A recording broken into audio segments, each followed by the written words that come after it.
बहनों और भाइयों, यीशु मसीह के पाक पवित्र और जलाली नाम में मैं आप सबको सलाम कहता हूँ। खुदा का शुक्र है कि आज फिर खुदा ने मुझे आपके सामने ये मौका दिया कि मैं खुदा के वचन को आप तक लेके आऊँ।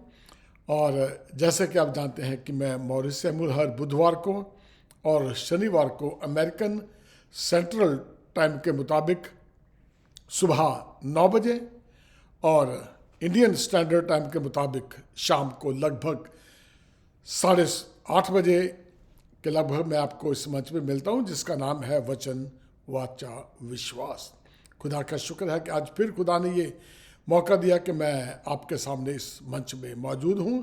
हर बुधवार को और शनिवार को मैं आपके सामने उपस्थित होता हूं मैं, और इस बात का मैं खुदा का शुक्र करता हूँ आप लोगों के लिए भी कि खुदा ने आप सबको ये मौका दिया कि आप खुदा के वचन को सुने और समझें, क्योंकि ये मौका हर किसी को नहीं मिलता। क्योंकि जब आप मुझे इस वक्त देख रहे हैं या सुनेंगे या सुन रहे होंगे तो ये एक खुदा का प्लान है।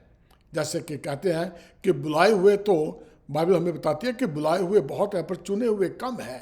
तो जब खुदा ने आपको बुलाया है तो मेक श्योर कि आप चुने हुए भी हों। जब तक हम उसके वचन को सुनते हैं और समझते हैं, उस पर चलते हैं, तो ये एक मौका मिलता है हम सब के लिए कि जो रास्ता खुदा ने अपने लोगों के लिए चुना गया है वो है कि हमने तंग रास्ते से अगर हम जाएंगे तो क्या है, हम खुदा के साथ हम रहने पाएंगे। वो जगह जो हमारे लिए तैयार की गई है, हम सब वहाँ पे एक दूसरे को मिलेंगे, देखेंगे। तो इसलिए बहनों भाई, इस चीज़ पे भरोसा रखें कि खुदा का जो प्लान है, जो उसने हम मेरे और आपके लिए बनाया है, उसकी एक योजना है। और वो जो योजना है वो क्या है, नुकसान की नहीं है, वो फ़ायदे ही की है। तो इसलिए आप इस मौके को जानें और समझें कि अगर खुदा ने आपको ये मौका दिया है कि आप उसके चुने हुओं में और में शामिल हो सके, तो खुदा के वचन को सीखते रहें और उस पर चलते रहें। तो वचन में जाने से पहले आइए हम दुआ करते हैं और खुदा से आशीष मांगे कि खुदा अपने वचन पे हमें चलने की समझ दे, बुद्धि दे, ताकि हम एक दूसरे के लिए आशीष का और अनुग्रह का के लिए हम उस लायक बन सके कि हम दूसरों के लिए बरकत का बायस बने। तो आइए हम अपनी आंखों को बंद करें, खुदा का शुक्र करें। हमारे मेहरबान और सच्चे खुदा बाप, तेरा शुक्र है आज के इस दिन के लिए जो तूने हमें दिया कि हम फिर तेरे वचन के साथ इस टेक्नोलॉजी के माध्यम से लोगों के साथ जुड़ सके। खुदावंद, मेरी दुआ है प्रभु, जितने भी लोग इस वक्त देख रहे हैं या सुनेंगे, खुदा बाप तू सबको आशीष देना कि तेरे वचन को जान जाए। जो प्लान तूने हम सब के लिए बनाए हुए हैं, हम उसको समझें और जाने कि तू हमसे क्या चाहता है। खुदा बाप सबको समझ देना, बुद्धि देना। मैं जबकि तेरे वचन को शेयर करने जा रहा हूँ खुदावंद, मैं नहीं बल्कि तेरा आत्मा मुझ में होकर बातचीत करे और मुझे वो लफ्ज़ देना, वो ताकि मैं तेरे वचन को सुनाऊं बड़ी साधारणता के साथ, लोग समझें और उस पर अमल करें। मांगता हूँ सब कुछ तेरे प्यारे बेटे यीशु के नाम से, आमीन। बहनों और भाइयों, मैं आप सबका इस प्रोग्राम में एक बार फिर स्वागत करता हूँ कि आज आप फिर मेरे साथ जुड़े हुए हैं। अगर आप मेरे से कोई संपर्क स्थापित करना चाहते हैं तो मेरी दुआ है कि आप मेरे साथ संपर्क कर सकते हैं। मैं चाहता हूं कि अगर आपको कोई कुछ चीज़ नई ऐड करना चाहते हैं या टाइमिंग की कोई है या किसी भी तरह से आप मेरे साथ संपर्क करना चाहते हैं तो मेहरबानी से आप मेरा नंबर लिख सकते हैं। नंबर है 214-763-6061। ये व्हाट्सएप का नंबर है। और अगर आप कोई मैसेज देना चाहें तो उसका भी आप मुझे मैसेज छोड़ सकते हैं, लिख भी सकते हैं। वॉइस मेल पे भी आप जाके मैसेज छोड़ सकते हैं। मैं आपसे संपर्क करने की पूरी कोशिश करूँगा। तो जैसे कि आप जानते हैं कि मैं मॉरिस सैमुअल आपके सामने हर बुधवार को और शनिवार को मैं आपको इस मंच में मिलता हूं। तो आज शनिवार है, तो आपके सामने मैं मौजूद हूं। आप जानते हैं कि हम लोग एक्सोडस निर्गमन की किताब की स्टडी कर रहे हैं। तो पिछली दफ़ा हमने सीखा था चैप्टर 1 से लेके 11 तक कि मूसा किस तरह से खुदा ने उसे चुना और अपने लोगों को आज़ादी दिलवाने के लिए, गुलामी, उसके दास्तव जब गुलाम में थे मिस्र के, तो उनके वो आज़ाद करने के लिए खुदा ने मूसा को वहाँ पे भेजा। और अब मूसा मिस्र देश में है, मिस्री लोगों के साथ उसकी बातचीत हो रही है, फिरौन के साथ बात हुई है और इसराइलियों के साथ बातचीत कर रहा है वो। और खुदा उस टाइम को लेके आ रहा है कि जिस दिन वो वहाँ से उस दास्तवता से छुटकारा पाएंगे। तो अब बार बार खुदा मूसा को कह रहा है कि फिरौन से मिल, लेकिन यह है कि फिरौन इतना अड़ा हुआ है कि जैसे खुदा ने मूसा को कहा था कि मैं फिरौन के दिल को क्या है, मैं और सख्त करूँगा, ताकि जो खुदा ने अपने अजूबा काम वहाँ पे करने हैं, ताकि वो मिस्री भी जान जाएं कि खुदा कितना महान है, और उसके लोग इसराइली भी जान जाएं कि खुदा कितना ताकतवर है, क्या क्या वो अपने बंदों को बचाने के लिए क्या कुछ कर सकता है, ताकि वो जाके जब वो वहाँ से निकले और वो मेरी उपासना कर सकें। क्योंकि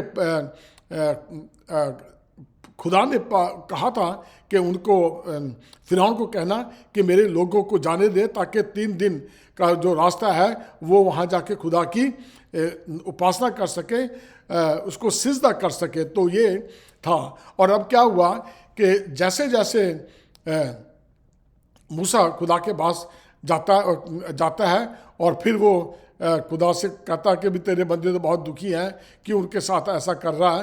तो खुदा ने फिर यही बताया कि एक टाइम आएगा वो जब ये करूँगा मैं, तो वो सब मिस्रियों से आज़ाद होके, और वो गरीब नहीं लौटेंगे, बल्कि वो अपने पड़ोसियों से जब निकलेंगे वो मांगेंगे और वो उन्हें अपने रुपया पैसा, सोना चांदी, गहने, आभूषण लेके वो वहाँ से निकलेंगे। तो ये खुदा ने मूसा को बता दिया था। और अब हम आज का जो हमारा वो है चैप्टर 12 से लेकर 18 तक, उसका पिछली दफ़ा हमने किया था चैप्टर 1 से 11 तक, आज हम 12 से 18 तक कर रहे हैं, जहाँ के उसकी मुक्ति, उनकी गुलामी से निकलने का ये सारा जिक्र इसमें है। आपने पढ़ा होगा ज़रूर, तो आप जानते हैं। तो आज हम उसका जिक्र कर रहे हैं। तो अब लेकिन क्या हुआ, फिरौन ने मूसा की बात यहाँ से सुन के और दूसरे कान से निकाल दी, और वो कुछ नहीं कहा कि जा मूसा तू जा, मुझे नहीं मालूम कि कौन तेरा खुदा है, क्या है, वगैरह वगैरह करके। तो फिर क्या, खुदा ने उसके ऊपर, मिस्रियों के ऊपर और फिरौन के ऊपर 10 ऐसी आफतें भेजी, ऐसी मुसीबतें भेजी कि एक एक करके भेजी। तो सबसे पहली जो आफत थी वो थी पानी का लहू बनना। तो खुदा ने मूसा को बताया था कि अपना ये लाठी लेना, हारून को साथ ले, हारून के हाथ में लाठी, और खुदा ने कहा था कि फिरौन आएगा और उसको कहना कि मेरे लोगों को जाने दे, लेकिन वो नहीं मानेगा। तो फिर खुदा ने उसे बताया था कि ये जो लाठी है इसको नील नदी पर रखना, और जो उसका पानी है वो क्या है, खून बन जाएगा। और जो नदियां हैं, नाले हैं, छप्पड़ हैं, जो भी है, जहाँ जहाँ भी पानी है वो सब क्या है, वो लहू बन जाएगा। और ऐसा ही हुआ। और उसके बाद जब लहू बन गया, देखा ना कोई पीने का पानी है उनके पास, हर जगह पे खून ही खून, मछलियाँ मर रही हैं, बहुत बुरा हाल था वहाँ पे। और हार के फिर उसने मूसा को और हारून को बुलाया, ठीक है ये सब बंद कर, हम भेजेंगे।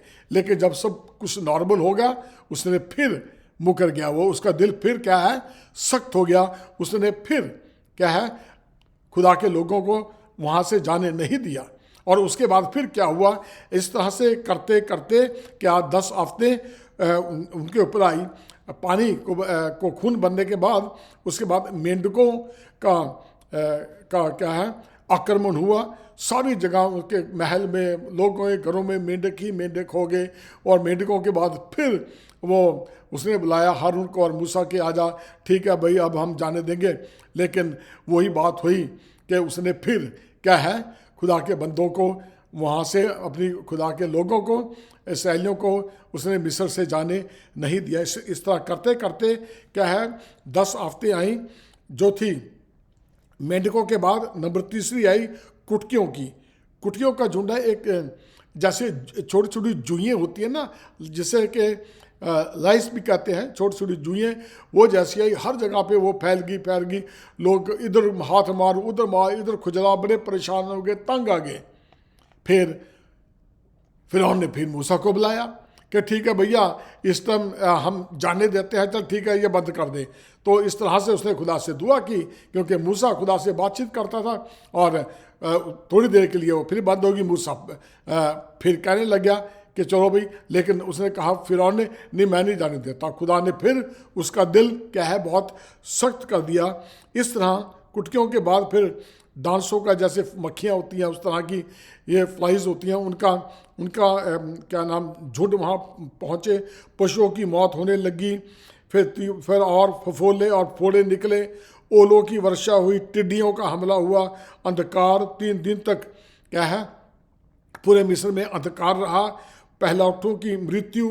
तो इस तरह से करते करते जब 10वीं आफत आई, तो पहलौठों की जो मृत्यु की चेतावनी खुदा ने मूसा को कहा उसे कि अब फिरौन को कह दे कि नहीं तो तेरे साथ ये क्या होगा, ये इस तरह से तेरे साथ ये होगा, तेरे पहलौठे मरेंगे। लेकिन क्या है, फिर मूसा ने कहा कि इस तरह से खुदा ने कहा है, फिरौन का दिल फिर क्या है, बहुत सख्त हो गया। उसने कहा, सुन लिया, और सुन के दूसरे कार से निकाल दिया, लेकिन ऐसा नहीं हुआ। अब ये जो आखिरी आफत है या आखिरी मुसीबत है, ये उभर के सामने आ रही है। तो खुदा ने मूसा को कहा कि अपने लोगों को कह कि फलां दिन सब जो जिस वक्त वो फसा का त्यौहार होता है, फसा जिससे बाद में फसा का पर्व बताया गया, उसकी विधि बताई कि उस दिन अपने हर एक जो मिस्री हैं उन्हें कहना कि एक एक बकरा लेना, भेड़ जो भी है वो लेना, और उसका किस तरह से उसको खानी है, सारा जो विधि है मूसा को उसने बताई। और कि जो उसका खून है अपने अपने दरवाज़ों की चौखटों पर ऐसे ऐसे ऐसे और ऐसे लगाना कि पता लग जाए कि ये यहाँ पे ये अपना इस्राएली लोग रहते हैं या इब्री लोग रहते हैं। तो फिर क्या कि मौत का फरिश्ता आएगा, जिस जगह पे वो खून का निशान लगा होगा वो उसको बाईपास कर देगा, पास ओवर कर देगा, कि वो उसको छोड़ देगा। और बाकी फिर जो मौत का फरिश्ता आएगा, जो उनके दूसरे घरों में, मिस्रियों के घरों में जो भी पहलौठे हैं वो उनको मारेगा, और तुम लोग क्या है, बिल्कुल बच जाओगे। तो इसी तरह से हुआ। जब टाइम हुआ रात का, उस टाइम के मुताबिक सारे इस्राएलियों ने वो बात मूसा की जो खुदा ने मूसा को बताई थी, उन्होंने वैसा ही किया। और जब टाइम आया तो फिर मौत का फरिश्ता आया, उन सब को पास ओवर करके निकल के उनको छोड़ के। और कोई ऐसा घर नहीं था जिनके चाहे पहलौठा कोई भी हो, चाहे जानवरों का पहलौठा हो, और कि किसी भी पालतू जानवरों का, किसी भी तरह के जानवर और इंसानों के जो भी पहलौठे थे उन सबको मारा। यहाँ तक कि जो फिरौन का लड़का था बड़ा, वो भी मर गया। सारे देश में क्या है, हाहाकार मच गई। लोग क्या है, हर तरफ रो रहे हैं, पीट रहे हैं, बुरे हाल, बांके दिहाड़े, और बड़े परेशान हैं। लोग भी परेशान हैं, वो भी कह रहे हैं फिरौन को कि इनको जाने दे, क्यों इतनी मुसीबतें आ रही हैं, ये इतनी बड़ी मुसीबत आ गई है, इससे पहले क्या कुछ हुआ है। यानी कि वो सारे दुख वो झेल रहे हैं। जो मिस्री लोग हैं वो भी परेशान हैं, और उधर से इस्राएली भी परेशान है। वो उस देश से जल्दी निकलना चाहते हैं। बहनों और भाइयों, कई दफ़ा ऐसे होता है कि मैं और आप भी कई ऐसी सिचुएशन आ जाती है कि हम लोग निकलना चाहते हैं, लेकिन क्या है, शैतान इतना हावी हुआ होता है कि हम चाहते हुए भी नहीं निकल सकते। वो भी अब एक मुसीबत से निकलते हैं तो दूसरी मुसीबत में फंस जाते हैं। इसी तरह से जिस तरह से ये ठीक एक मुसीबत आई, पानी खून बन गया, ठीक है, निकलने लगे, लेकिन अब क्या है, शैतान ने फिर झूठ बोला कि ठीक है जाओ। उसके बाद जब निकलना चाहते थे एक और मुसीबत आ गई। इस तरह करते करते हम लोग भी चाहते हुए भी निकल नहीं पाते। हमें शैतान छोड़ना नहीं चाहता। कितनी चाहे उसे ये डर नहीं है कि भी ये मर जाएगा या क्या हो, नो, वो तो चाहता ही है कि वो मर जाए। इंसान क्या है, वो उस स्वर्ग में ना जाए जो खुदा ने मेरे और आपके लिए बना के रखा है, वो तो यही चाहता है। लेकिन बहनों और भाइयों, इस चीज़ को जाने कि अगर हम किसी भी बॉन्डेज से निकलना चाहते हैं तो हम निकल सकते हैं, अपनी ताकत से नहीं, अपनी समझ से नहीं, अपनी बुद्धि से नहीं। हमें सहायक चाहिए कोई ना कोई। हमें पवित्र आत्मा का साथ चाहिए, पवित्र आत्मा की गाइडेंस चाहिए। जैसे खुदा ने मिस्र से निकालने के लिए इस्राएलियों के लिए मूसा को भेजा, इसी तरह से खुदा ने जब यीशु मसीह क्रूस पे कुर्बान हुए मेरे और आपके लिए, तो उसने कहा था मैं चेलों को कि मैं जाता हूँ, तुम्हारे लिए एक मददगार भेजूंगा, और वो मददगार थी पवित्र आत्मा, होली स्पिरिट। जब हम होली स्पिरिट के हवाले अपने आप को कर देते हैं तो वो खुद ब खुद रास्ते बनाता है, हम निकल सकते हैं, निकल जाएंगे, निकले हैं। तो बहनों अब भाइयों, अब देखते हैं कि अब जब वो लोग तंग आ गए, हर तरफ मिस्र में हाहाकार मची हुई है, लोग रो रहे हैं, परेशान है, फिरौन खुद रो रहा है। उसके जो दरबार वाले हैं वो भी कह रहे होंगे कि इसको जाने दे, उसके रिश्तेदार भी कह रहे होंगे नहीं जाने दे, हमारे बच्चे मर गए हैं पहलोठे, अब इसके बाद पता नहीं कौन सी मुसीबत आएगी, क्या कुछ आएगा, इन्हें जाने दो। हार के तंग आके तो फिर क्या है, फिरौन ने उनको जाने दिया। जब वो जा रहे थे, निकल गए थे, उन्होंने जैसे खुदा के प्लान के मुताबिक खुदा ने कहा था कि जो भी तुम्हारे पड़ोसी हैं उन सब से तुम लोग मांग लेना, सोना चांदी जो भी है मांगना, वो तुम्हें देंगे। और उन्होंने ऐसे किया, अपने अपने पड़ोसी को कहा कि ये दे दे, वो दे दे। उन्होंने जल्दी जल्दी ले लो, बस निकलो यहाँ से, हमें बस यहाँ से अपनी शक्ल ना दिखाओ। यानी कि तंग आके वो उनको कह रहे हो कि ये भी ले जा, ये भी ले जा, पर निकल जाओ फटाफट ताकि कोई और मुसीबत ना आ जाए। और वो जब वहाँ से निकले तो बहनों और भाइयों, वो बहुत कुछ अपने साथ लेके वो उस देश से निकले। अब दूसरी तरफ जब उन्होंने देखा कि भी वो निकल गया है, फिरौन ने देखा कि जो इस्राएली हैं वो सारे निकल गए हैं, और फिर उसने सोचा कि अब हमारा काम कौन करेगा। फिर वही बात आ गई। और फिर क्या हुआ, काम हो गया। अब फिरौन को आया कि चलो भाई, अब जो बच्चे वगैरह जानवर थे वो दफना दिए, जो भी करना उन्होंने करके। अब फिरौन का दिल फिर बहुत सख्त हुआ। फिरौन का दिल सख्त हो गया। उसने फिर अपनी सेना को तैयार किया, रथ तैयार किया, और क्या है, वहाँ पे उनके पीछे वो भाग लिए। लो भी अब इसराइलियों को पकड़ो और दोबारा फिर उन्हें वापस लेके आओ, और हमारा काम कौन करेगा। लेकिन वो छोड़ के मिस्र को वो निकल चुके थे। और जब जा रहे हैं, पैदल चल रहे हैं अपने घोड़ों के साथ, गधों के साथ, जो भी उनके माल पशु है सबके साथ वो धीरे धीरे निकल रहे, क्योंकि वो तो पैदल ही आ रहे थे। और उधर क्या हुआ, दूसरी साइड से ये फिरौन की सेना अपने घोड़ों और रथों पे सवार होके वो आ रही है। जब उन्होंने पीछे मुड़कर देखा धूल उड़ रही है, भाई वो तो डर गए कि भाई लो अब ये क्या नई आफत आ गई। तो वो फिर मूसा को कहने लगे, तू तो हमें क्यों यहाँ पे लेके आ गया, इससे अच्छा तो हम वहीं थे, अब वो मारेगा हमें, अब आगे समुंदर है और पीछे फिरौन की सेना है, हमें तू मरवाने के लिए यहाँ पे लेके आया। वो बुड़बुड़ाने लगे, बड़ा कुछ करने लगे। और फिर क्या है, मूसा ने फिर खुदा से दरखास्त की, खुदा बाप मुझे ये लोग मेरे पीछे पड़े हुए हैं, लोग मुझे मारना चाह रहे हैं, तो इनका कोई हल कर। तो खुदा ने उसे कहा, क्यों क्या बात है, तू क्यों फिक्र करता है, चिंता ना कर। तो उसने कहा, ये जो तेरे पास लाठी है उसको समुद्र पे रखना, और क्या है, समुद्र 2 भाग हो जाएगा और तू तू सब को लेकर निकल जाना।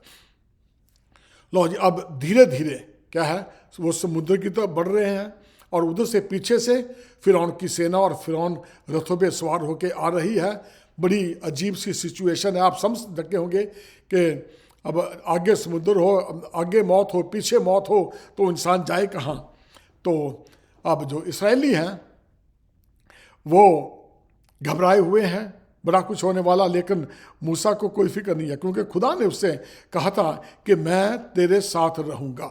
उसे खुदा पे भरोसा था। लेकिन जो इस्राएली हैं, इस्राएलियों को खुदा पे भरोसा नहीं था, क्योंकि उन्होंने बहुत कुछ देख लिया कि किस तरह से उनके ऊपर 10 आफतें आई, लेकिन खुदा ने उन सबको बचा के रखा।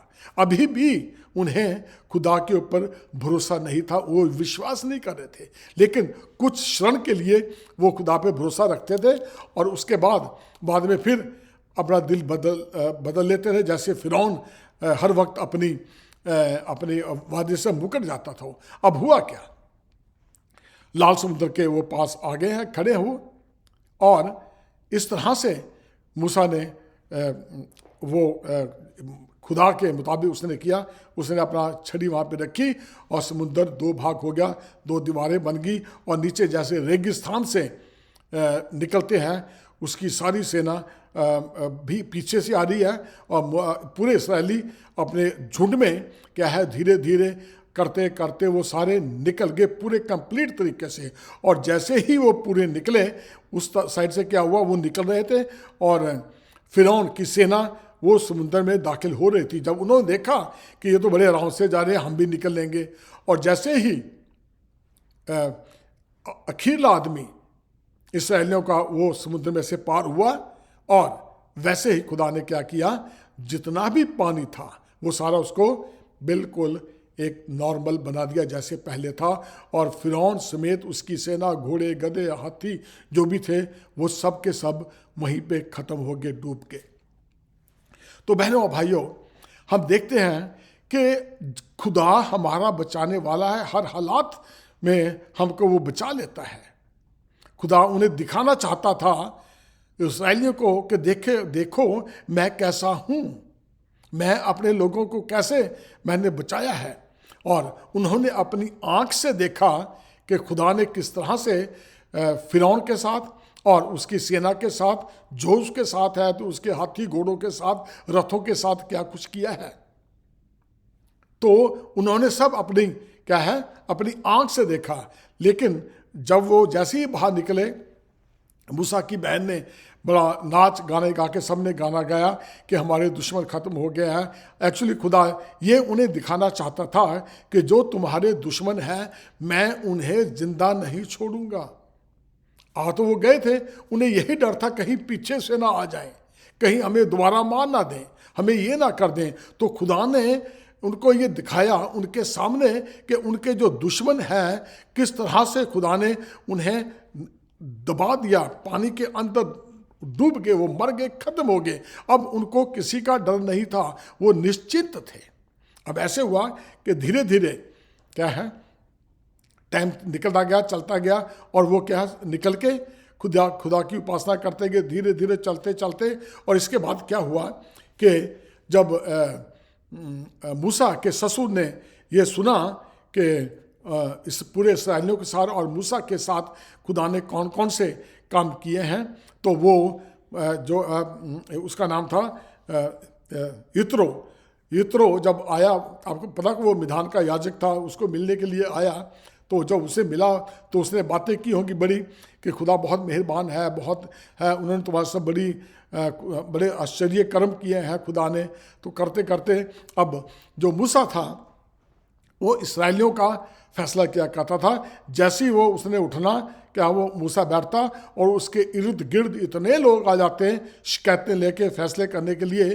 तो जब मूसा के ससुर ने देखा कि भी ये तो मूसा के ऊपर काम बहुत बढ़ गया है, तो मूसा को यित्रो ने एक सलाह दी कि तू ऐसे कर कि इनको हजार हजार, 500 में, 100 में, 50 में, 10 की टुकड़ियां बना ले और उनके ऊपर एक एक जो कि इस काबिल हो, जिस पे भरोसा हो, जो खुदा से डरता हो, जो सही फैसला करने वाला हो, तो उनको उनके ऊपर उनको बिठा दे ताकि वो छोटे छोटे फैसले वो कर लिया करें, ताकि तुझे भी आराम मिले और उनका फैसला भी जल्दी ख़त्म हो जाए। तो मूसा को बड़ी अच्छी सलाह मिली और मूसा ने अपने ससुर की बात मानी और वही किया। और जिस तरह से अब वो लोग इसका फैसला करते थे अपनी टुकड़ियों का, तो वो फैसला वही करते थे, और जो फैसला अड़ जाता था या जो बड़ा फैसला होता था उसको मूसा उसको खुद किया करता था। और इस प्रकार ये क्या है, समय चलता गया और मूसा को भी थोड़ा आराम मिला। तो बहनों भाइयों, ये था चैप्टर 18 तक का कि किस तरह से वो वहाँ से निकले। आगे बहुत कुछ है तो मैं आपको धीरे धीरे बताऊंगा मैं वो। तो अब जैसे हमने देखा कि किस तरह से खुदा ने अपने लोगों को क्या है, दास्तव में से निकाला, गुलामी से निकाला, और जब भी खुदा ने अपने लोगों की खुदा मदद करता है वो कोई ना कोई हीला वसीला बना देता है। जैसे कि खुदा ने मूसा को अपने बंदों के लिए इस्तेमाल किया, और जब मूसा अकेला पड़ गया तो मूसा के साथ हारून भी आ गया, और हारून थे, दोनों थे। उसके बाद क्या कि खुदा ने मूसा के ससुर को भी इस्तेमाल किया कि भाई तू अपने काम को ऐसे कर, तू भी थोड़ा आराम किया कर। तो इस तरह से कुल मिला के सारे काम धीरे धीरे होने लगे, और इस्राएली भी खुश थे। लेकिन उनकी शिकायतें तो आगे होती चली गई, लेकिन उसका जिक्र हम अगले 19 चैप्टर से लेकर 40 तक हम उसका जिक्र करेंगे। तो बहनों भाइयों, इस प्रकार से मैं जो आज का सेशन है मैं इसको यहाँ ख़त्म करता हूँ। तो आज हमने सीखा कि खुदा ने किस प्रकार से अपने लोगों को गुलामी से निकाला, किस तरह से खुदा मूसा से और उसके ज़रिए से लोगों से बातचीत करता था। तो आज का लेसन आज तक यही मैं ख़त्म करता हूँ। लेकिन एक बात ज़रूर याद रखनी है कि हम अगर कोई भी किसी परेशानी में है तो हम अपनी परेशानी को अपने आप हल नहीं कर सकते। हमें ज़रूरी है कि हमें किसी ना किसी की मदद की ज़रूरत है। इंसान पे हम लोग भरोसा नहीं कर सकते, ठीक है। अगर भरोसा कर सकते हैं तो खुदा के लोगों पे भरोसा करें, पवित्र आत्मा पे भरोसा करें, पवित्र आत्मा से मांगे, खुदा से मांगे, खुदा बाप मुझे कुछ सहायक भेज। वो हमारे लिए पवित्र आत्मा हमारा सहायक मौजूद है जो हमें लीड और गाइड करता है। उस पर भरोसा रखें, खुदा से मांगे, वो हमारी हर समस्या का समाधान वही है और कोई समाधान नहीं ढूंढ सकता खुदा के सिवाय। तो खुदा आपको अगले बुधवार तक मिलेंगे। खुदा आपको बड़ी आशीष दे। आइए हम दुआ मांगे। हमारे मेहरबान और सच्चे खुदा बाप, तेरा शुक्र है खुदावंद कि तूने हमें ये वचन दिया कि हम किस तरह से इस दास्तव की पीड़ा से आज़ाद हो सकते हैं। खुदावंद, मेरी दुआ है प्रभु, अगर कोई ऐसा बहन और भाई है यहाँ पे जो कि किसी प्रकार के बंधन में जकड़ा हुआ है खुदावंद, तो उससे दुआ मांग रहा है खुदावंद, तो उसकी दुआ को सुन ले, उन्हें पूरी तरीके से आज़ाद कर, ताकि तेरे वचन को सुने और दूसरों को सुनाने वाला बन सके, तेरी नाम की सच्ची गवाही दे सके। एक बार फिर खुदावंद, हर आशीष और बरकत का शुक्र करते हुए मैं इस छोटी सी दुआ को मांगता हूँ, सुनो, कबूल कर ले। तेरे प्यारे बेटे यीशु के नाम से मांग लेता हूँ।